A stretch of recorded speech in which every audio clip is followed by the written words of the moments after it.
Advanced Programming of TIS DMX Controller. In this video, we will learn how to create areas, scenes, and sequences in the DMX module to build a complete lighting show for a theater or any other project. After assigning an address to each DMX device and naming all channels in the software, it's time to create areas. You need to create one area for each DMX device.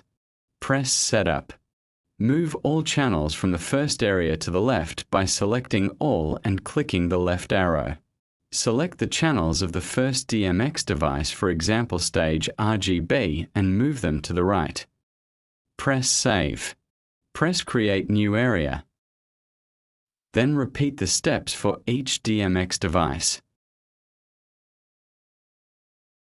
Press Save and then Exit. Press Comment and name each area such as Stage RGB, Laser, Diamond, etc.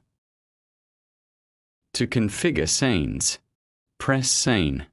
Select the area. Enter the scene numbers you want to configure. Press Comment and name your scenes. Press Scene Setup. In Scenes Setup Options, set the running time, which controls the fade-in and fade-out effect. On the right side, adjust the value for each channel. Press Save. Repeat the process for all scenes in the area, then repeat for other areas. To create sequences, go to Sequence. Select the area. Press Add and enter how many sequences this area will have. Press Comment and name your sequence. Press Sequence and enter the number of steps. Set the loop count. Choose Unlimited if you want it to run continuously until stopped.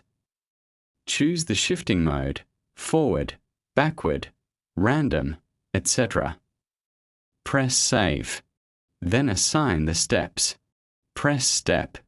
Assign the scene number for each step. Set the step shifting time in minutes, seconds, or milliseconds. You can test your sequence by selecting it and pressing the Run Now button. To assign scenes or sequences to a keypad, double-click the keypad from the list, then go to the key setting or light page. In Easy Config, choose Command Type, Scene Switch, Type, DMX. Select the area and scene number. Press Config. The settings will appear at the bottom. Press Save. To run the same scene across all areas at once, you need to edit the command manually. Select Broadcast Scene. Set the DMX controller subnet, device ID, and scene number. To run a sequence, select the type as Sequence. Enter the DMX controller subnet and device ID. In Parameter 1, select the area number. In Parameter 2, select the sequence number. Finally, press Save.